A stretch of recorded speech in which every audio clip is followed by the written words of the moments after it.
जल्दी खाना खा लो वरना पुलिस अंकल लेके जाएंगे। ऐसी धमकियां अभी भी कई घरों में दी जाती है। पुलिस अंकल लेके जाएंगे, मम्मी चली जाएगी, ये हो जाएगा वो हो जाएगा। ऐसी धमकियों से बच्चों के ऊपर क्या इम्पैक्ट होता है देखते हैं आज के वीडियो में। पेरेंटिंग एक सिंपल जर्नी है और वो सिंपल जर्नी में दो कॉम्प्लिकेटेड काम होते हैं, एक खाना खिलाना और दूसरा बच्चों को पढ़ाई करना।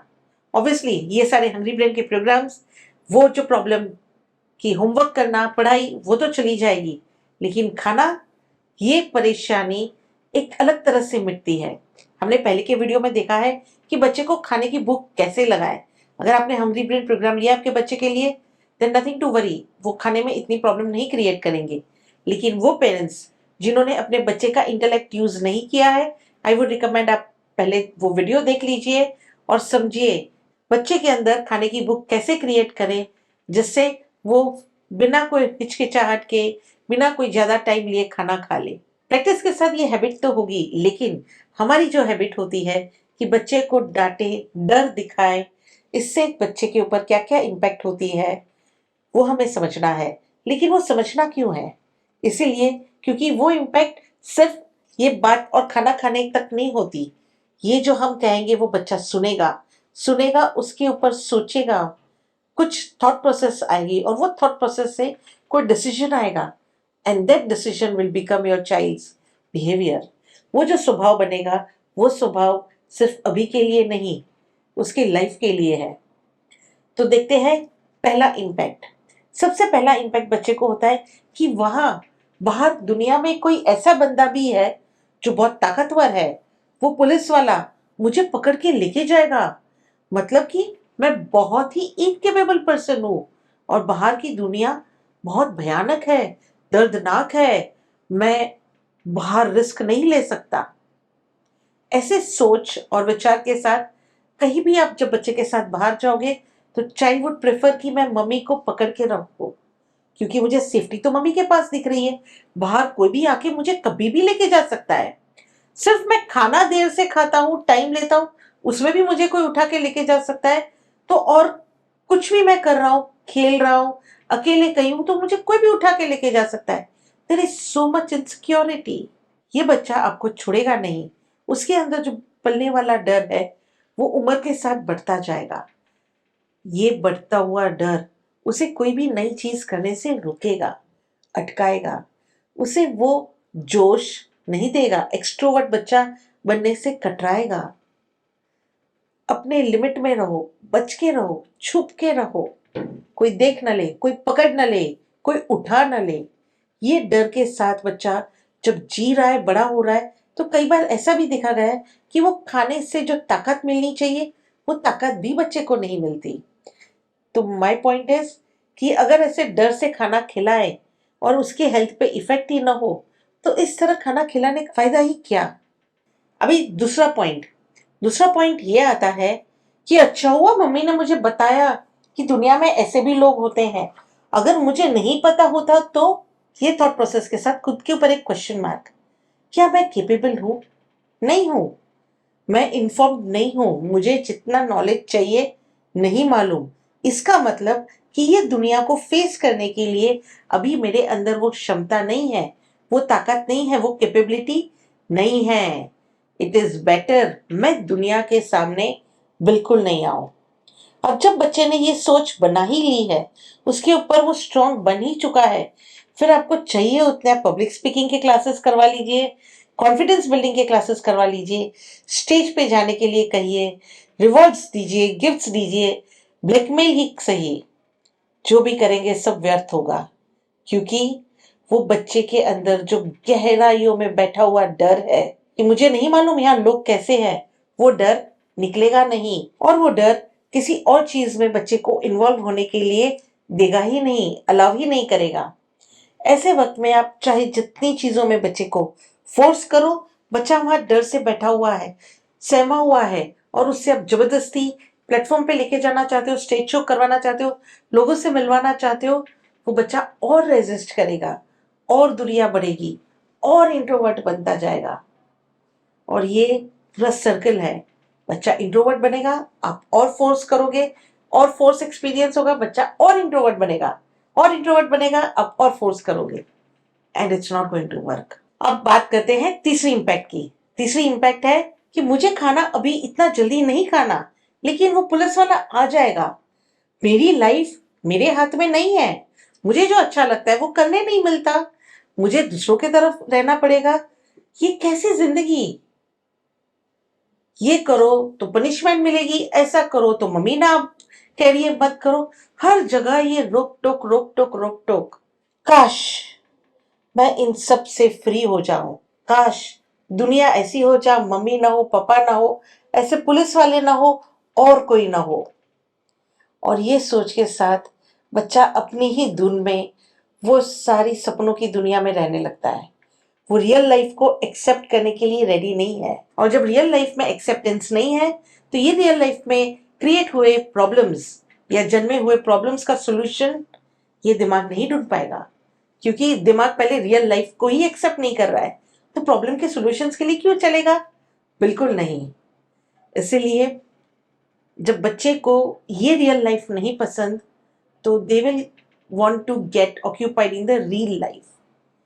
और वो टीवी मोबाइल कितना अच्छा है, सेफ है, वहां पुलिस वाला दिखेगा, लोगों को डंडे मारेगा, लेकिन मुझे कुछ नहीं करेगा। I am so much safe. ये सेफ्टी की जो आदत है, सेफ्टी की जो इच्छाएं हैं, वो कभी भी बच्चे को रिस्क लेने के लिए आगे नहीं बढ़ाएगा। आप सोचेंगे कि छोटे बच्चे को रिस्क क्या है? रिस्क तो हम एडल्ट्स को होता है। एब्सोल्युटली रिस्क हम एडल्ट्स को भी है, लेकिन हमसे ज्यादा रिस्क इन बच्चों को है। इनके रिस्क अलग तरह के हैं। इनके रिस्क ये हैं कि मम्मी ने मुझे खाना दिया है, मैं खाऊं या नहीं खाऊं। टीचर ने बोला सब बच्चे बैठो चुपचाप, लेकिन मुझे वो खिलौने को टच करना है, मुझे वो गेम को देखना है। मैं जाऊं जाऊं तो क्या इम्पैक्ट होगा? मुझे ये रूल तोड़ने हैं, मुझे ऐसा करना है, मुझे वैसा करना है। ये सारी चीजें जो बंदिशें हैं उनको तोड़ना, अपने हिसाब से आगे बढ़ना, ये क्या कोई रिस्क से कम है? ये खुद में ही बहुत बड़ा रिस्क है।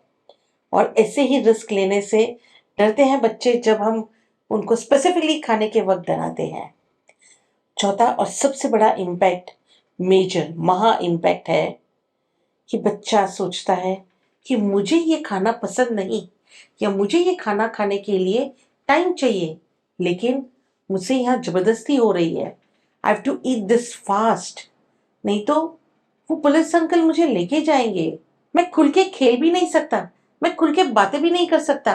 खाना खाने का बोरिंग काम है, मेरा दिमाग चल रहा है, मैं सोच रहा हूँ, वो भी नहीं करने मिल रहा है। मुझे कितना कॉम्प्रोमाइज करना पड़ रहा है। अब मेरे पास दो चॉइस है, या मैं अपने हिसाब से खाऊं आराम से, और वो पुलिस अंकल मालूम नहीं क्या करेंगे उनका रिस्क लूं, या चुपचाप खा लूं फटाफट, कॉम्प्रोमाइज कर लूं और वो पुलिस अंकल से उफ, सेफ रहूं। इसमें बच्चा सोचता है बेटर है कॉम्प्रोमाइज कर लो। पेरेंट्स, कॉम्प्रोमाइज करना हम बच्चों को बचपन से सिखाते हैं। ये बच्चे जब जन्मते हैं तो वो कॉम्प्रोमाइज करना नहीं सीखते। उन्हें नहीं मालूम कॉम्प्रोमाइज क्या है।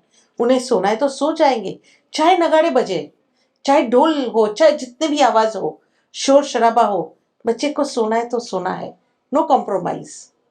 बच्चे को जागना है तो जागना है, आप चाहे घंटों सुला दो, वो सोएगा नहीं। लेकिन जैसे ये बच्चा बड़ा होता है, हमारी ऐसी चीजें उसे सिखाती है, कॉम्प्रोमाइज करो, एडजस्ट करो, अपने हिसाब से मत जियो। और यही बच्चा जैसे बड़ा होता है कॉम्प्रोमाइज करना सीखता है, एडजस्टमेंट करना सीखता है, और उसकी लीडरशिप क्वालिटी वहीं की वहीं फिनिश हो जाती है। Leadership is all about opposing, standing for something. मुझे ये चीज अच्छी लग रही है, मुझे इसमें अभी इन्वॉल्व होना है, अभी का अभी, लेकिन मैं नहीं हो सकता कॉम्प्रोमाइज। इसका मतलब लाइफ में कितनी जगहों पे मुझे अभी ये करना ही है, लेकिन मैं नहीं कर सकता। और ये कॉम्प्रोमाइज जब हैबिट बनती है तो सबसे पहले नाश होता है क्रिएटिविटी का। क्रिएटिविटी बाहर चली जाती है। कोई रास्ते मत ढूंढो, जो जैसा चल रहा है वैसा फॉलो करो। दूसरा, जो ये कॉम्प्रोमाइज करने की आदत लेके आता है मजबूरी, वो खुल के सेल्फ एक्सप्रेशन गायब हो गए। मुझे यहाँ इस तरह इस ढांचे में ऐसे ही रहना है। वहां मेरा सेल्फ एक्सप्रेशन है ही नहीं। और जहाँ सेल्फ एक्सप्रेशन नहीं, खुलापन नहीं, वहां लाइफ की वो मजा नहीं, वो एंजॉयमेंट नहीं, वो खुशियां नहीं, वो मोमेंट्स नहीं। कॉम्प्रोमाइज में भी भला कोई मोमेंट्स होते हैं जो हम चेरिश कर सके? ना, वो नाजुक दर्द होते हैं, वो यादें भी तकलीफदायक होती हैं। इसके लिए ही कहा जाता है कि बच्चे कॉम्प्रोमाइज जितना ज्यादा करेंगे उतना वो स्ट्रांगली लीडर नहीं बनेंगे।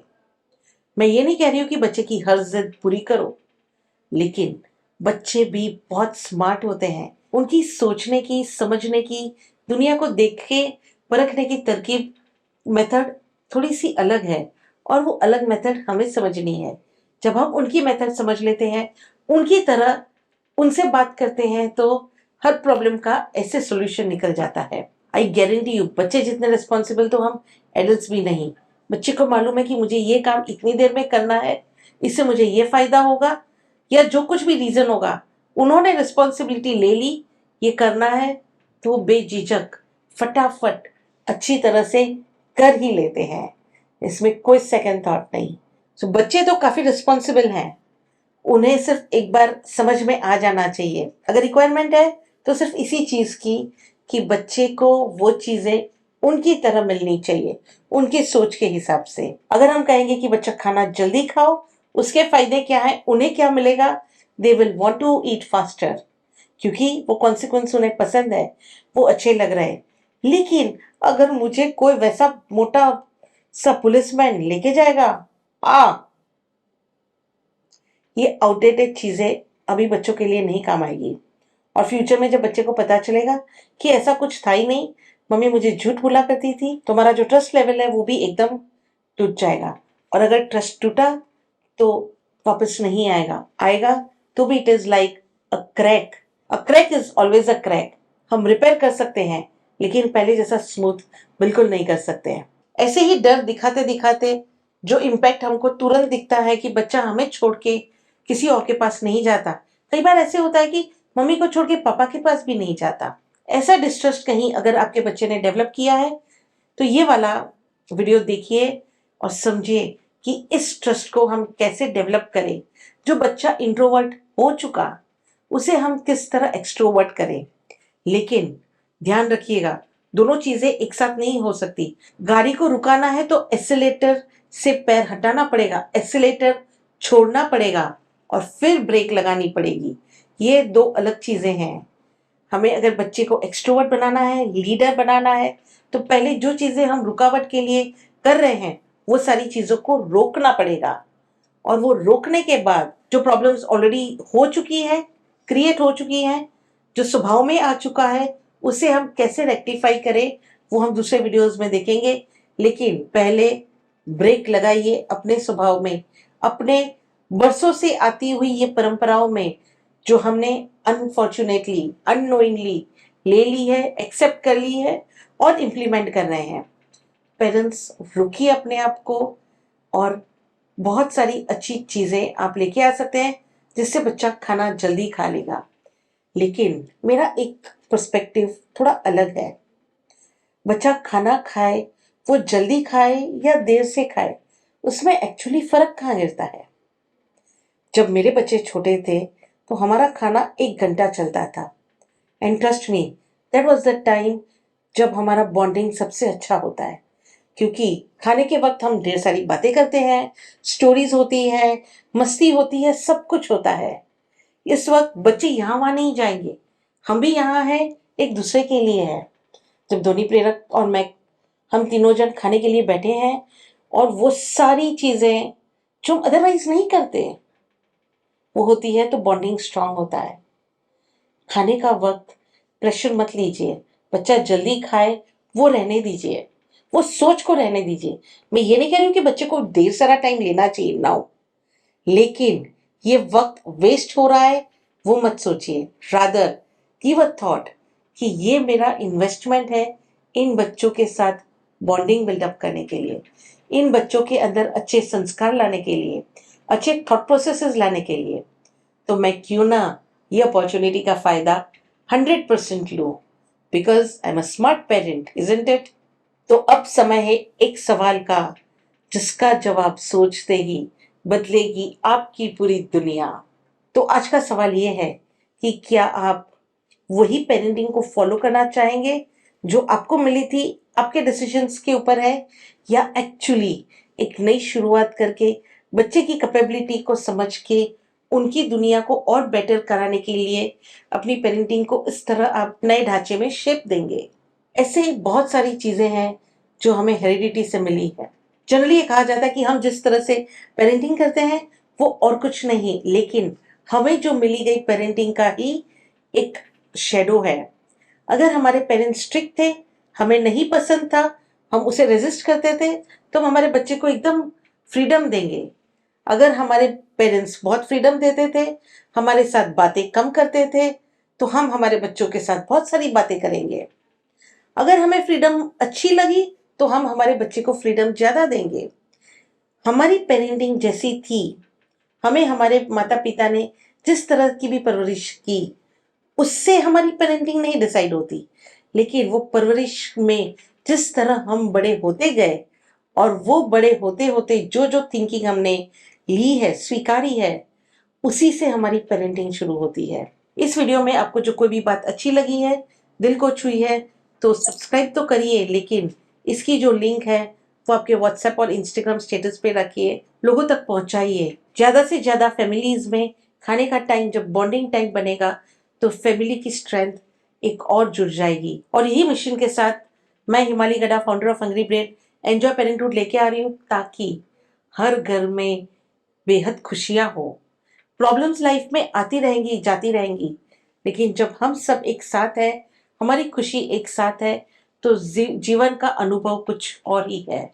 और ये वीडियो के बाद आपने आपकी लाइफ में क्या क्या इम्प्लीमेंट किए हैं, क्या चेंजेस किए पेरेंटिंग में, वो कमेंट्स में शेयर करिए, ताकि हमें पता चले कि हमारी बात आपको किस तरह इम्पैक्ट होती है, और अगर हमें कुछ चेंज करना हो तो हम भी उस तरह से मेथड्स चेंज करें। इसके अलावा और कोई भी चैलेंजेस आप पेरेंटिंग में एक्सपीरियंस करते हो, तो वो भी कमेंट्स में डालिएगा। हम नेक्स्ट वीडियो उसका भी बनाएंगे, क्योंकि हमारा इंटेंशन है to make your parenting simple.